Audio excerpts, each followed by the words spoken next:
Không cần cao lương mỹ vị, bún ốc Hà Nội chinh phục thực khách bằng chính sự giản dị và tinh tế của mình.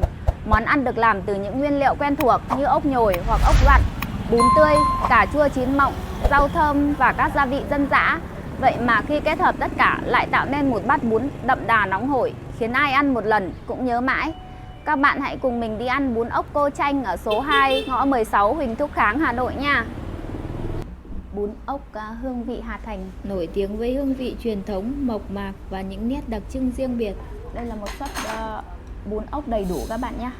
Bún ốc là một trong những món ăn dân dã gắn liền với văn hóa lâu đời của người Hà Nội. Món ăn này đã xuất hiện từ một làng quê Bắc Bộ, sau đó dần trở nên phổ biến hơn tại kinh thành Thăng Long. Đến nay, bún ốc trở thành một món ăn quen thuộc, được bày bán tại các con ngõ nhỏ khắp phố phường Hà Nội. Món bún ốc ban đầu chỉ gồm bún, ốc và một chút rau thơm, ăn cùng nước mắm chấm, tạo thành hương vị đơn giản mà cuốn hút. Qua thời gian, bún ốc Hà Nội đã được biến tấu với nhiều nguyên liệu và cách chế biến khác nhau. Đây là ớt xào các bạn nha. Nhưng vẫn giữ được nét đặc trưng, nước dùng trong và thanh nhẹ, vị chua vừa phải từ giấm bỗng và ốc tươi giòn ngọt. Bún ốc Hà Nội nổi tiếng với hương vị thanh mát, kết hợp giữa vị chua dịu của giấm bỗng và không được quá mặn. Hình con ốc tươi được làm sạch, dai giòn, thấm đẫm hương vị từ xương ninh. Bún ốc ở nhà cô là có cả ốc to này các bạn này, và ốc nhỏ nha. Ốc to và ốc nhỏ, giò, tai, đậu. Mình mời tất cả các bạn ăn bún ốc với mình nha. Xin mời tất cả các bạn. Bún ốc này là một trong những món ăn sáng nổi tiếng của Hà Nội ấy các bạn. Rất là nổi tiếng luôn. Mọi người có thể chọn ăn bún ốc nóng hoặc bún ốc nguội nhá. Đặc biệt là vào những mùa nóng này thì ăn bún ốc nó rất là thanh mát ấy. Mình thử con ốc trước đi. Các loại rau thơm như hoa chuối, tía tô, rau sống ăn kèm cũng góp phần làm tăng thêm hương vị cho bát bún. Đặc biệt, một bát bún ốc Hà Nội chuẩn vị không thể thiếu một chút cay nhẹ của ớt và hương thơm nồng của hành phi. Tất cả hòa quyện tạo nên món ăn thanh đạm mà không kém phần hấp dẫn, phù hợp thưởng thức vào bất kỳ thời điểm nào trong năm. Ở đây giòn các bạn. Ốc giòn, ốc to ăn rất giòn nhé. Ăn sang ốc nhỏ nhé. Bún ốc Cô Chanh thường được biết đến với các món bún ốc cổ Hà Nội, thu hút du khách nhờ hương vị truyền thống đặc trưng, đặc biệt là sự kết hợp tinh tế giữa ốc giòn béo và nước dùng chua thanh từ giấm bỗng. Quán nổi tiếng với hương vị mộc mạc, giữ được nét tinh tế của ẩm thực Hà Nội xưa. Ốc nhỏ thì ăn rất là mềm ngọt và không có con đâu các bạn nhé, ăn không bị lạo xạo con đâu. Không pha tạp nhiều topping hiện đại, nước dùng có màu cam nhạt, thơm nồng vị giấm bỗng, vị chua thanh nhẹ nhàng kết hợp với chút cay nồng của ớt chưng, tạo nên sự hấp dẫn khó quên. Ốc được chọn lọc kỹ, thường là ốc mít, ốc nhồi béo ngậy, thịt giòn, không bị tanh, đem lại cảm giác giòn sần sật khi thưởng thức. Bún ốc nguội, thức quà đặc sản tinh tế, ăn vào mùa hè rất đã. Đây có rau sống ăn kèm nha. Các bạn nào thích ăn rau sống thì có thể ăn thêm, còn nếu không thì sẽ ăn bún không. Mình cho thêm một ít rau vào cho. Bún ốc nóng, đầy đặn với ốc to, ốc nhỏ, đậu chiên vàng giòn, chả ốc lá lốt, nấm hương do chính quán tự làm, hương vị thơm ngon. Không gian mộc mạc, dù quán có thể nhỏ nhưng mang lại cảm giác gần gũi, bình dân, đúng chất thức quà vỉa hè Hà Nội. Quán nhà cô ấy thì khu vực nấu nướng sẽ tách riêng các bạn nhé. Chỗ này khu vực này là chỉ ngồi ăn thôi, có quạt và điều hòa, không gian rất là yên tĩnh, thoáng mát, thoải mái nhé. Còn khu vực nấu nướng và chế biến thì ở bên cạnh. Bàn ghế gỗ rất là vintage đi các bạn. Không gian Hà Nội, đậm chất Hà Nội. Bún ốc Cô Chanh là một trong những lựa chọn hàng đầu cho du khách muốn tìm kiếm hương vị bún ốc truyền thống tại Hà Nội. Bún ốc Hà Nội là một món ăn nổi tiếng, khiến không chỉ người dân nội thành muốn thưởng thức bún ốc đầy đủ thì có cả thịt bò nữa các bạn nhé, mà các khách du lịch cũng không thể bỏ lỡ cơ hội được trải nghiệm nó. Nhưng ai là tín đồ của món ăn có hương vị độc đáo này chắc hẳn không thể nào bỏ qua những địa chỉ quán bún ốc truyền thống thấm đượm cái tình, cái không khí của Hà Nội xưa. Bún ốc Hà Nội được xếp vào top những món ngon không thể bỏ qua khi đến Hà Nội. Tuy nhiên, bạn đã bao giờ tự đặt cho mình câu hỏi liệu món bún ốc có gì đặc biệt mà lại được nhiều người ưa thích đến vậy? một cơ sở Huỳnh Thúc Kháng này và một cơ sở ở dưới Đống Đa nhé. Bún ốc Hà Nội được ưa thích nhờ hương vị tinh tế, nước dùng thanh chua nhẹ từ giấm bỗng, ốc giòn béo cùng nét dân dã, hoài cổ. Món ăn này thu hút bởi sự cân bằng, ít đạm, không ngấy, mang lại cảm giác thanh mát, đặc biệt là các quán gia truyền. Nước dùng là linh hồn, được nấu từ nước luộc ốc, giấm bỗng, tạo vị chua thanh dịu, thơm lừng mùi gừng và lá chanh, không bị nồng. Ốc nhồi hoặc ốc vặn được làm sạch kỹ, luộc vừa chín tới nên rất giòn béo và không bị tanh. Bún ốc nóng, đậm đà, nóng hổi, thường ăn kèm thêm riêu cua, giò tai, thịt bò, phù hợp cho những ngày se lạnh. Bún ốc nguội, món quà chiều tinh tế của người Hà Nội xưa, chỉ gồm bún, ốc và nước dùng nguội, tôn vinh vị ngọt tự nhiên. Cho mấy cái lá rau này gọi là rau gì? Rau tía tô thì phải, hay rau gì? Không, rau kinh giới thì mình thấy ăn cùng bún ốc rất hợp. Đây này, cái lá này các bạn này. Các bạn nếu các bạn nào biết lá này là lá gì thì comment ở dưới video nha. Mình nhớ không nhầm thì đây là lá rau kinh giới thì phải.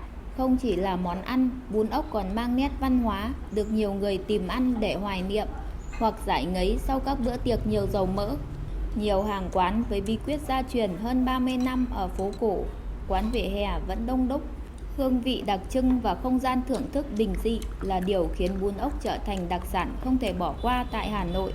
Bún ốc Hà Nội là một món ăn bình dân của Hà Thành mà không chỉ người dân địa phương mà cả khách du lịch bốn phương đều rất ưa thích. Bún ốc thường được bán ở trong các quán gia truyền với tuổi đời lâu năm, hương vị thì đặc biệt, chẳng thể nào quên được. Món bún ốc được nhiều người yêu thích bởi hương vị đậm đà, thơm ngon. Đặc trưng một bát bún ốc sẽ gồm các nguyên liệu chính là nước dùng, thịt ốc, bún. Ngoài ra, bạn có thể ăn kèm topping như đậu phụ cắt nhỏ, chả ốc, tôm và rau sống. Các bước chế biến món bún ốc lần lượt là nấu nước dùng, sơ chế thịt ốc, nguyên liệu ăn kèm, rửa sạch rau thơm, chuẩn bị đầy đủ gia vị. Món bún ốc Hà Nội chuẩn phải có vị chua chua, thanh thanh của giấm bỗng và không được quá mặn. Này là kiểu là món ăn dân dã của Việt Nam mình ấy các bạn, nhưng mà lại vô cùng nổi tiếng nhá. Bởi vì nó gắn liền với cuộc sống hàng ngày ấy.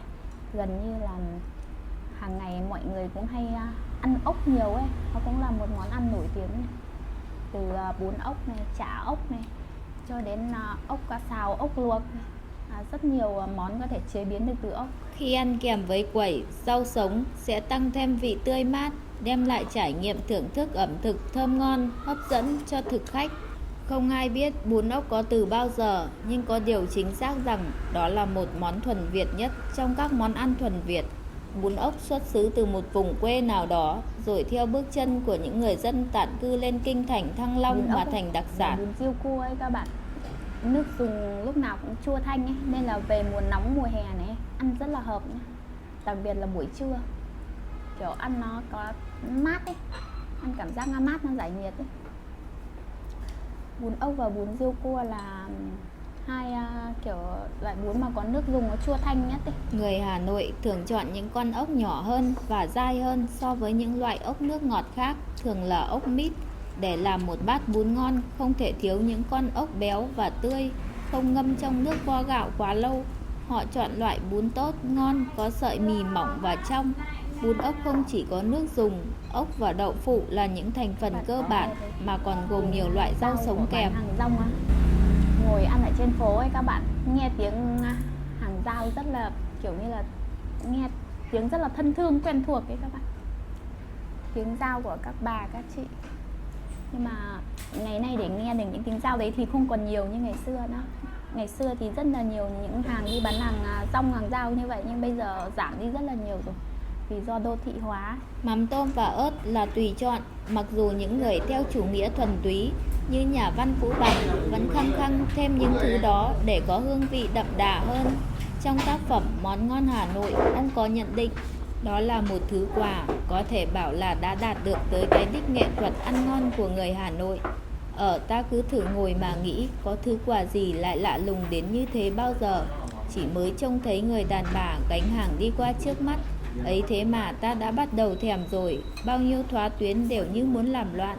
không ngớt tăng cường nước miếng của ta. Bún ốc ấy thì nhà cô bán cả lẩu ốc các thứ nữa các bạn nhé. Có rất là nhiều món để cho mình lựa chọn. Nhưng mà hôm nay ở bên này bạn nhân viên không để menu ấy, nên là mình không quay được cho các bạn xem menu nhé. Không chỉ để ăn no, hình ảnh của những hàng bún ốc còn trở thành một ký ức khó quên trong tâm tưởng của những người con Hà Nội. Trong chương Vẫn quà Hà Nội, sách Hà Nội 36 phố phường, nhà văn Thạch Lam nói rằng ông thích nhất gánh hàng của cô bán bún ốc. Không phải vì món hàng của cô, mà vì ông thích nhìn người ta ăn. Vì nghe thức quà của cô là cái điểm không thể thiếu được của một cảnh bình dân hoạt động trong các ngõ con và trên các bờ hè. Người ta xúm lại ăn quà bún ốc một cách mới ngon lành làm sao, Thạch Lam viết. Giản dị bình dân là thế, nhưng danh tiếng của bát bún ốc Hà Nội đã đi ra khỏi ranh giới nước nhà từ lâu. Năm 2016, Park Bún Now, chương trình truyền hình khám phá ẩm thực của đầu bếp nổi tiếng Anthony Bourdain đã giới thiệu một gánh bún ốc vỉa hè. Đoạn clip mở đầu với lời giới thiệu Việt Nam đang thay da đổi thịt nhanh chóng trong những năm gần đây, nhưng một số thứ vẫn tiếp tục duy trì như những nét truyền thống lâu đời, và một trong những thứ ấy là món bún ốc. Anthony Bourdain miêu tả vị cay, nước dùng tuyệt vời với cà chua, các loại rau gia vị, bún, ốc tươi, thật sự rất ngon.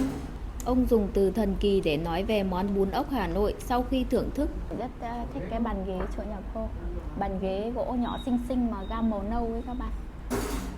Rất là kiểu cảm giác rất là hoài cổ xưa. Nấu ăn và thưởng thức các món ăn là cả một nghệ thuật của người Hà Nội. Chẳng thế mà cho đến tận bây giờ, thói quen ấy vẫn tồn tại và trở thành một nét văn hóa riêng, độc đáo, hấp dẫn. Cái tinh tế trong ẩm thực Hà Nội thể hiện ở cách chế biến, cách thưởng thức và ở tấm lòng nhiệt tình. Người xưa có câu ốc tháng 10 người Hà Nội. Hà Nội là nơi có rất nhiều ao hồ.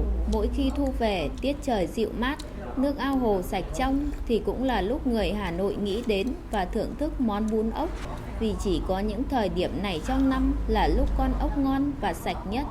Những con ốc nhồi béo ngậy được bắt từ ao hồ quanh Hà Nội dưới bàn tay khéo léo của những người phụ nữ Hà Thành đã biến nó trở thành một món ăn khó quên, góp phần vào truyền thống ẩm thực của Việt Nam. Bún ốc có mặt ở tất cả các ngõ ngách của Hà Nội, không cần cửa hiệu, không cần bàn ghế sang trọng, không nổi tiếng như phở, nhưng bún ốc Hà Nội lại tạo được nét riêng.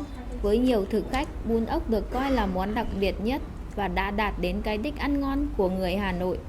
Bún ốc Hà Nội chỉ có vậy, thật giản dị và bình dân nhưng lại rất lôi cuốn người thưởng thức.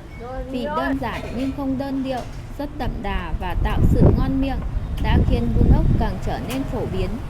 Ngày nay bún ốc không chỉ là tài sản riêng của ẩm thực Hà Nội mà đã trở thành món ngon phổ biến có mặt ở rất nhiều nơi. Bún ốc Hà Nội là nét văn hóa ẩm thực tinh tế, biểu tượng cho sự thanh tao và cầu kỳ trong đời sống người Kinh Kỳ.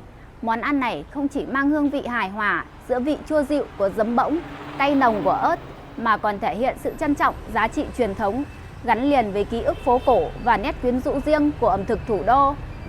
Các bạn nhớ đăng ký kênh, like và share để nhận được những video mới nhất của mình nha. Xin chào tất cả các bạn.